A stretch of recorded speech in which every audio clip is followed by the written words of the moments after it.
with a bit more information about the longest running fan club in the world and the guy who's headed it for 55 years. I think I'm right in saying. Will you please welcome Mr. Todd Slaughter and Mr. Colin Paul. Thank you very much.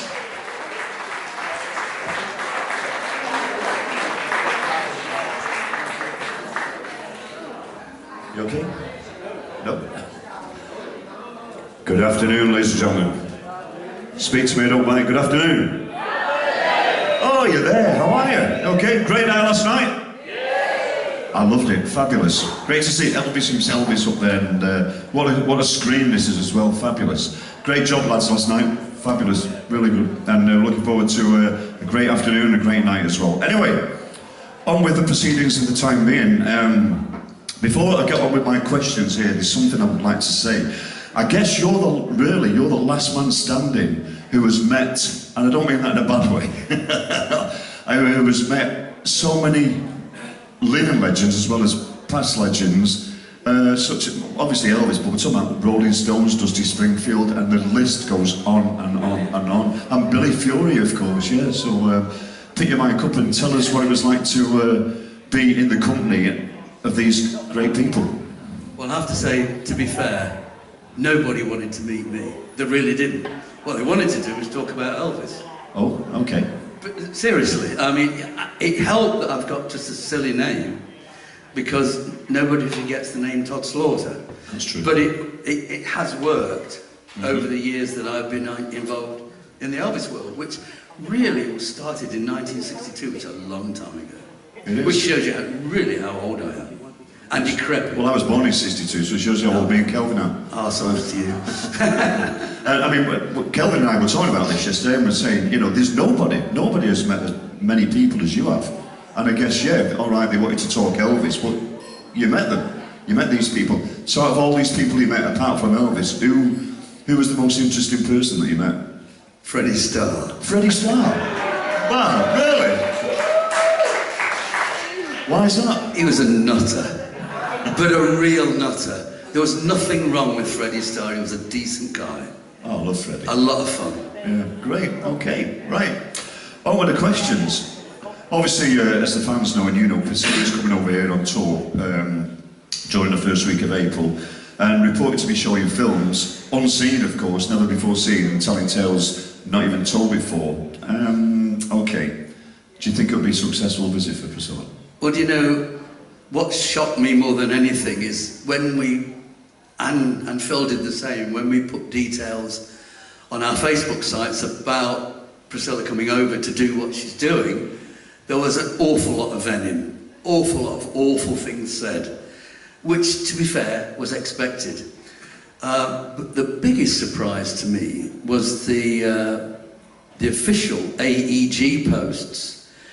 They had 2,000 posts, and of the 2,000 posts, 1,500 were extremely rude and negative. Now, the Elvis world is full of ordinary people, and the good thing about the people here is you accept everything as it is.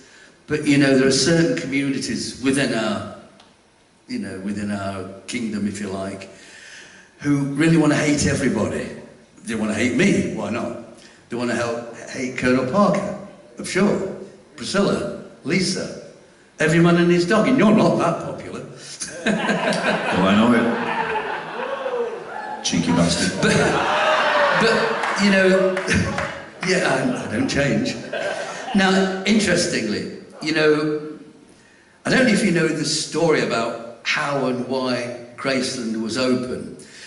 If you look at Graceland as a property, had Elvis not lived there, then there is a good chance that that property, which is now in, dare we say it, not the best part of town, it would have been a bordello, without doubt, because you've got FedEx, you've got UPI, UPS, and the post office service, which basically is 10,000 truckers and 5,000 hookers.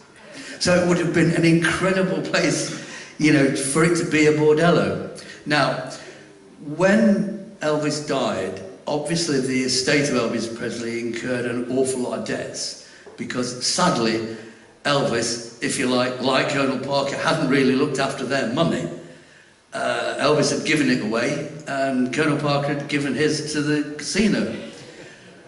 But the estate was in debt, big debts, and they didn't know what to do it. Now, the city council were going to buy it. For what purpose, I really don't know. But Priscilla was having a, how do we say this, a relationship with a guy called Morgan Mansfield. Have you heard of him?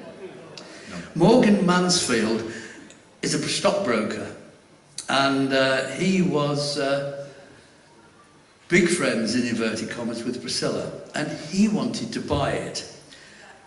And he had got this idea of opening it up to the general public. Colonel Parker had approached the estate 2 years ago because he thought it would be a great idea to open it, but they, for whatever reason, didn't want him to be involved. Now, Morgan Mansfield, he produced a business plan. I've got it written down because I'm so old I can't remember. Fletcher Hagar of the National Bank of Commerce, Joseph Hanks, he was a great bloke, and Barry Ward, who was just as daft. And they realised the value of opening Graceland would be absolutely fantastic for the general public, which of course, you've got to remember, for 2 years, 3 years, we were taking people there before it was open, and it was phenomenally successful. The town was, as a result of Elvis fans coming on what would be a pilgrimage. Now, to cut a long story short, Morgan Mansfield died in a plane crash with the deal that was signed, sealed and delivered on the way to Memphis. So there was nobody within his company to take on the mantle. But there was an office junior, and his name was Jack Soden, and that's how Graceland was opened to the general public. So all the people that claim to have had the idea of opening Graceland, it was Morgan Mansfield who wanted to do it. So that's the true story. And of course, you only get true stories if you research what you read, because you can't tell lies in the Elvis world because it's all on the internet.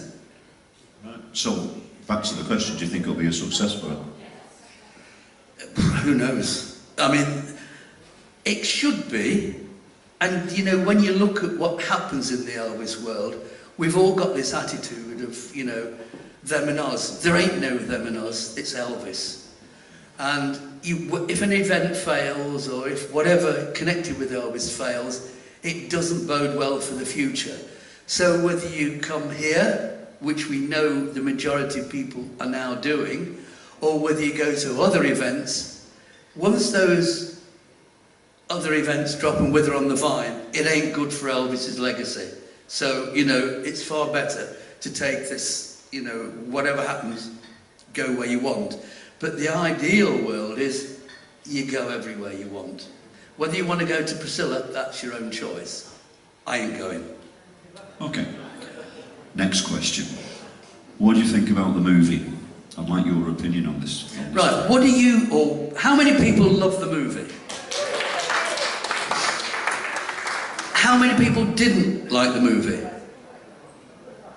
Now that is amazing, because I've watched it many times, 3 times in the cinema, and from Amazon probably 15 times.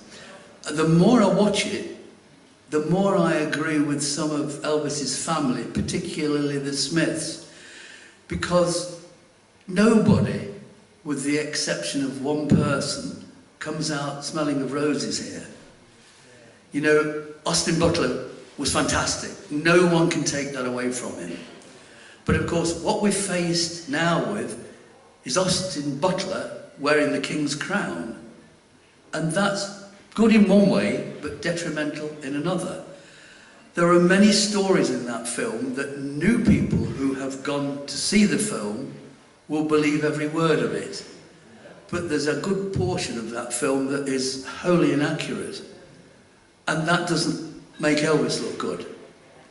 And what we need to do is make Elvis look good. But the film has been made, there's no room for another film. Not for many years. Now, People have been talking about on tour. Let's release on tour. Let's add bits to it. It's not going to happen. And the reason it's not going to happen is Warner's, who own a good proportion of on tour, spent all their money on the Baz film.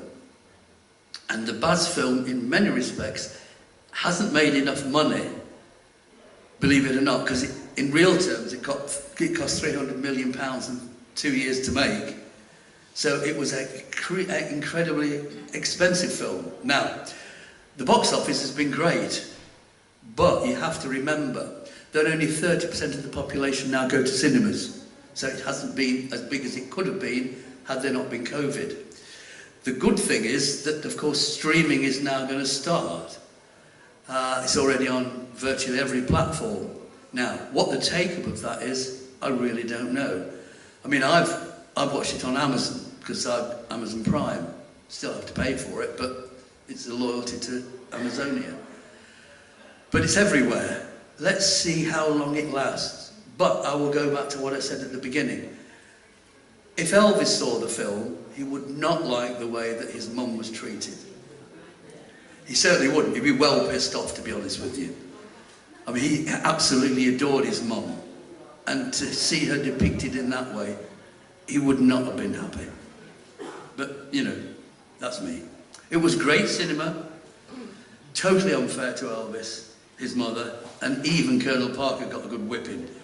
Many of you will think he possibly deserved that whipping, but every manager of every artist has made more than their fair few quid out of Elvis.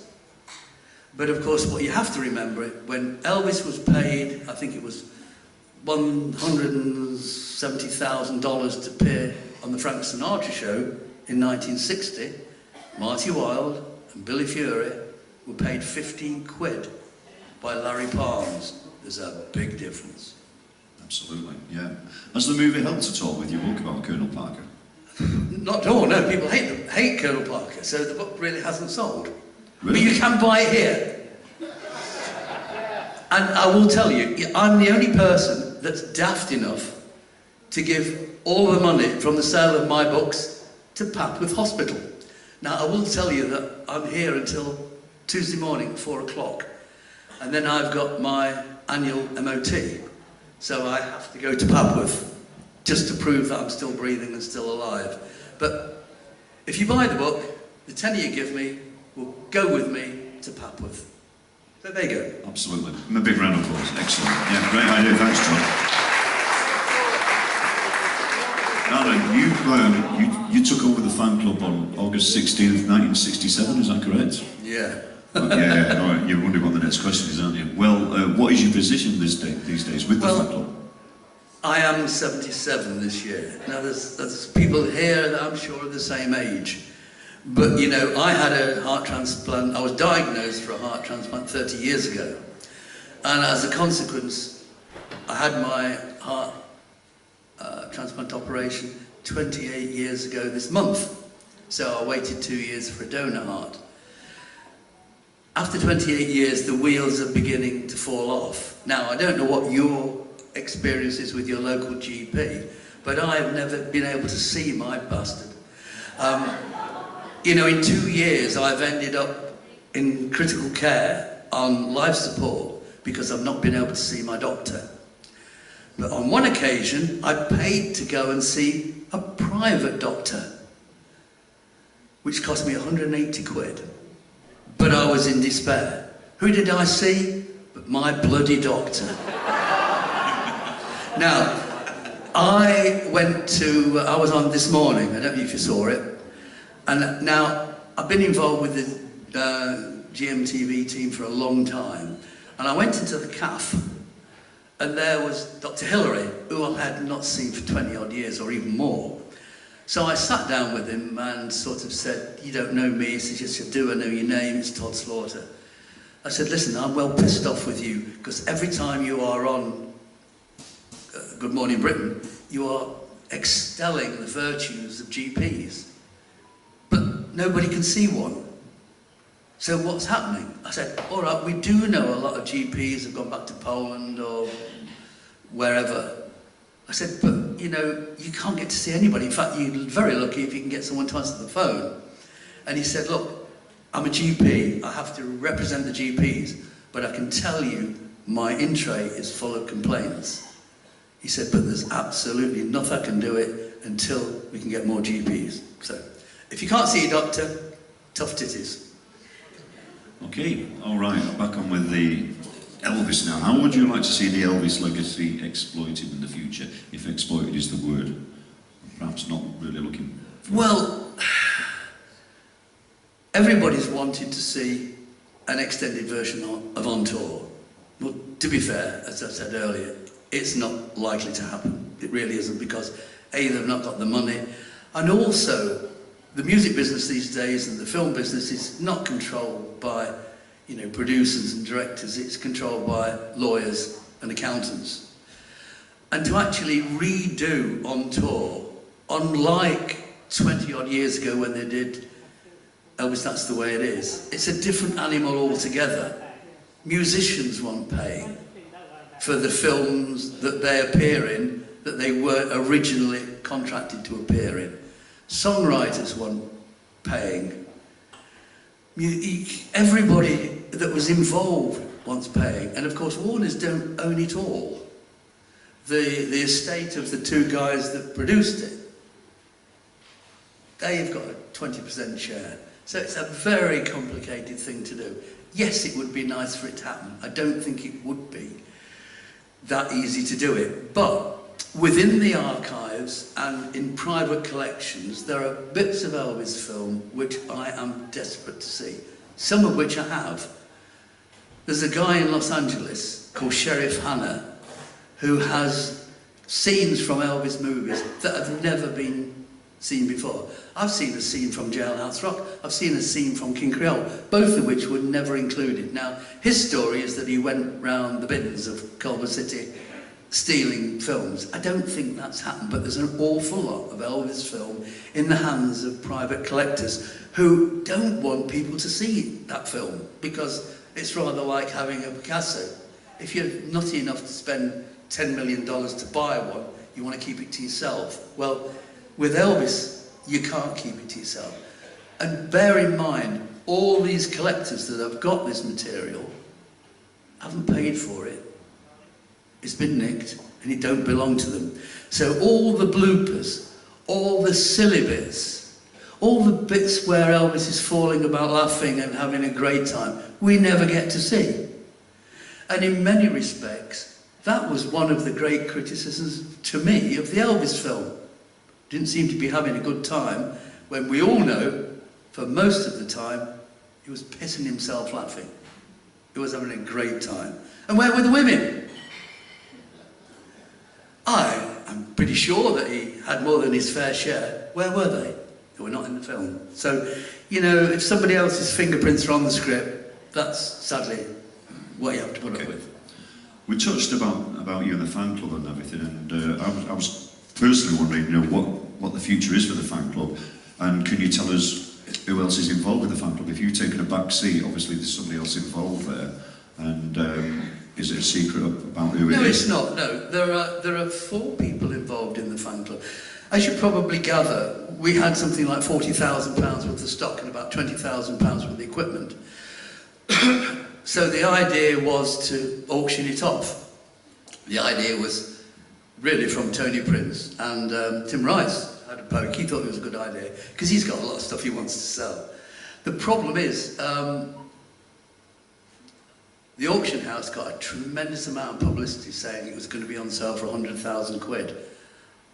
I would have accepted 20 just to cover what he had owed me over the years of COVID, whilst we kept it alive when people weren't renewing.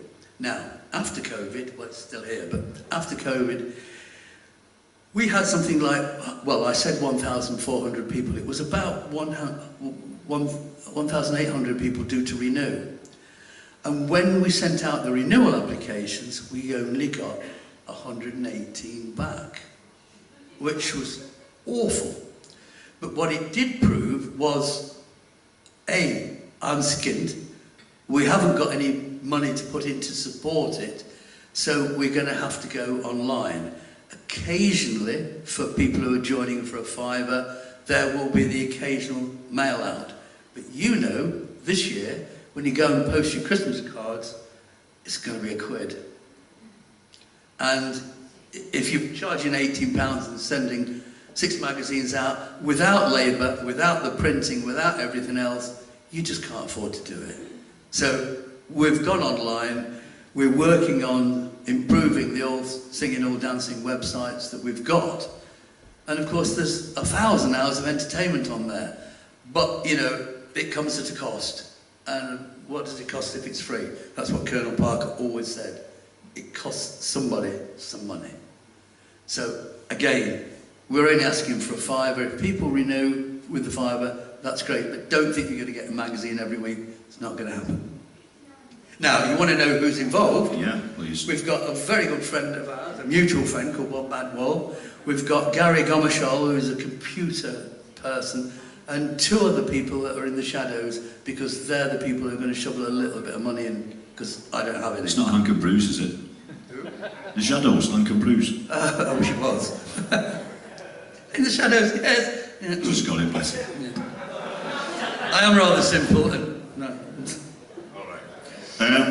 I was scrolling through Facebook the other day, like you do, and I saw quite a few comments about there was a time with your lovely first wife. How many have you had, by the way? That's another question for later. 2. Yeah, and nobody on the subs bench. Elvis supposedly had turned around and said to you, and Vicky, is it? Yeah. Yeah. Supposedly turned around and said to you, "Well, can give you 60 seconds." Well, Elvis didn't say that. It was Red West. Oh, okay. Fair. And the problem was, the Hilton, the first year, welcomed our group to a massive extent, and so too did Colin Parker. But what the Hilton didn't want was an avalanche of Elvis fans coming over to their casino, because that's what it's all about, taking up 10% or more of their audience. So when we got to Memphis, we got a message from the Hilton saying that all our people's reservations had been cancelled. And it was awful, because what do you do? Tony Prince and I, we went out to throw ourselves around the floor. Tony's very good at throwing himself around the floor with Amelia Marcelli. The problem was, that year the Hilton was full. Unusually, according to Emilio, everybody wanted to see Elvis. So if you're a resident of the Hilton, you took priority. But that meant robbing our people of their seats. We also had on board a guy called Peter Muller, big friend of Robert Maxwell, as died after robbing the Mirror Pension Fund. But he was a big friend of Robert Maxwell before Maxwell bought the Mirror. Now, he was very good at being a toff, because he was one. So he rang the Bruce Bankier, the head of publicity, and said, "Hello, I'm from the BBC. I hear there are 250 Elvis Presley fans in Las Vegas at present to see Elvis, and you've cancelled all the tickets." And of course, that created quite an avalanche. Muller then put on a different accent and rang up as the Daily Mirror, who we worked for, and did the same, by which time Banky was quite apoplectic. So he capitulated, and what happened was, Tony Prince and I, we sat down with Emilio, and we had to pick out names and addresses of people who were Americans who were not going to get their seats. And everybody got 2 seats, but by the end of the time that we were there, most people got as many seats as they could to see Elvis. But it meant a lot of jiggery-pokery. Now, my ex-wife was sticking up for me because I was having a severe, meltdown, because you've got 250 people on a flight. How do you tell them they're not seeing Elvis? You can't, so you have to do something about it. And she then said, "Listen, Elvis, it's really good of you giving us 60 seconds of our time, but do you know what's happening in this hotel?" And then Red West grabbed her and threw her to the back of the room, and I was awful. So that's the story. Now, Elvis isn't to blame, and I don't even think the Colonel was involved.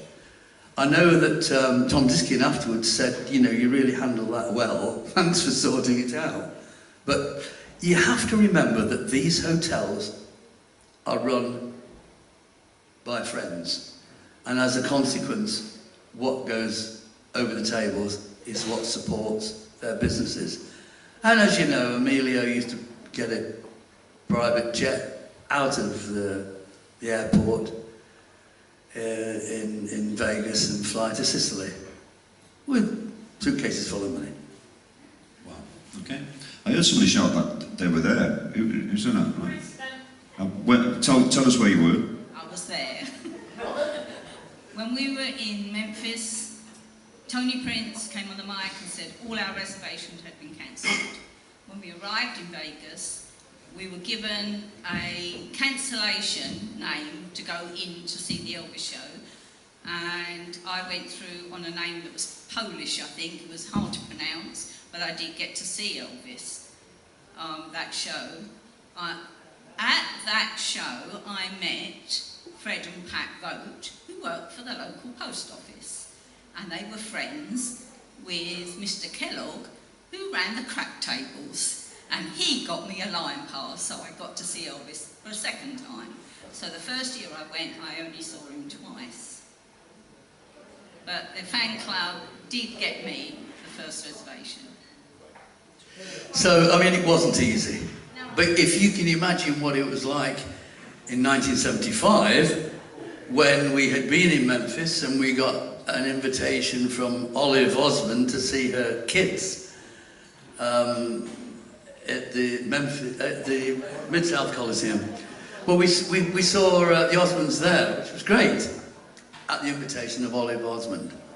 We then went to Vegas, and as the plane touched down, Elvis's plane took off. So, if you can imagine, I had to go on every single coach and tell every person that they were not going to see Elvis because Elvis was ill. And that was awful. Well, I can't tell you how awful that was. Okay, I can imagine. Just a couple more questions, really. There's a little rumour going around that you're involved or about to be involved in an Elvis-type radio station. Can you tell us anything about that, if it's true? Yeah, what happened was, I don't know if you remember, but Tony Prince had a radio station called United DJ. And it worked for 3 years. Well, I went to see Tony and Christine a few months ago and saw both of them. And Tony said, look, do you want the kit? So I sort of came back with the radio station in the boot of my car. And then I puzzled as to what to do with it. So a few people have come on board to help, because I don't know, and I'm from an home. And I'm waiting now for it to be installed, and hopefully by Christmas we will be able to launch WKNG UK as a, it can't be an all Elvis radio station, as much as I'd like to do that, but if we want to be supported by TuneIn, which makes it possible for everyone around the world to listen to it on your Alexa or other smart speakers, we have to put a little bit more than just Elvis. So if we did it all Elvis, then we'd have to get a license from the Elvis Presley estate. Nobody's got $250,000 to do it. Now, there are Elvis radio stations in Europe, but they're not on LinkedIn. You've got to listen to them on your tablet or whatever. But we know that if we can get it on Alexa, there's a good chance there will be a fair amount of listeners. But it will be dominantly Elvis. Do we have any idea of launch date or anything? It depends how the guy that puts the cables together can do it, because, you know, Tony Prince gave me a bag of cables and all the kit, and I haven't got a clue. I can just about time his shoelaces, so chances, and I need help with that these days. So we're going to see what happens. There's something else that I will tell you about. This book, the Colonel book, which nobody's buying, and so you've really got to buy it. Tim Rice flew to the States with a copy and read it on the plane and read it when he was in New York.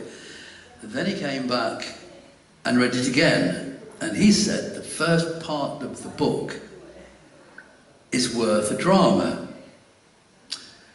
So I said, well, you're a writer, do it. He said, no, I write songs. I'm not a script writer. So we've got a couple of script writers working on it. We've got interest from Sky Arts, Sony TV, and what's the other one? Oh, Netflix. Now, that's interesting. But I also have a saying which I use often. I've heard ducks fart before. But it might happen. If it does happen, it will be a programme that will be screened at Christmas next year on telly. And I think there's a good opportunity to preview it here next year. But I can't guarantee that because I ain't got any money. But if we can get the right sponsorship and the right people involved, there's a good chance that it will. Because the Colonel Parker story is quite an incredible one. As much as everybody hates him, and, you know, he didn't bring Elvis to Britain. And it's awful, because Elvis didn't go anywhere other than Canada and with the army. And we don't know why. But it's very sad that he didn't, because had he come over here, I think he might have still been alive today. So, there you go. I certainly don't think it was Colonel Parker's fault that Elvis didn't do that. After reading your book, you knew him extremely well, didn't you? I mean, there was things about him not having a passport. There's a point where I know for a fact that didn't Colonel Parker bring over his brother to meet Elvis at some point? So, do you want to tell us anything about your friendship with Colonel Parker? No, I mean, you will know that Elvis met his brother, Colonel Parker's brother, who came over from Holland in 1961. So the rant on stage about Elvis just finding out that allegedly Colonel Parker was an illegal immigrant just isn't true. In fact, I will tell you that Colonel Parker was never an illegal immigrant. And do you know why? Well, it's a simple one. The United States, up until the Great Depression, had an open door policy.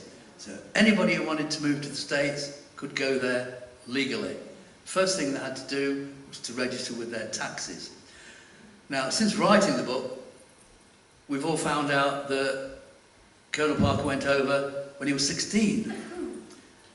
On a ship, not in the bilge, rat-eaten, rotten. He just went over as probably a boy steward or something like that. But when he got to the States, he was found roaming around the streets of no fixed abode, and he was only 16. So they actually stuck him on the boat that he came over with and sent him back to Holland, because he was of no fixed abode and underage. When he went over the second time, he stayed for 6 or 7 months and went back. But what was happening to him at home that made him leave, he then finally went to the States. But again, not as an illegal immigrant. When he was in the States, he did get a passport, which expired, because he did go to Australia. Someone he met when he was in the forces in Hawaii. Now, a lot of the stories that are told about Colonel Parker are just not true, but they're well written and people believe them. And I think the movie has included. Now, that doesn't excuse Colonel Parker in any way for not doing what he should have done when he was managing Elvis. But, well, you have to read the book to see what it was all about. I have to say that I judged Colonel Parker to be a good friend to the fan club. He really was. What he didn't do is get Elvis to come to Britain. But if you read the book, you might see the answers. So, there you go. Well, Todd, thanks very much for your time this afternoon. I agree with Kelvin, you're looking very well. It's nice to see you looking well, and on behalf of all of us here, we wish you all the very best for the future.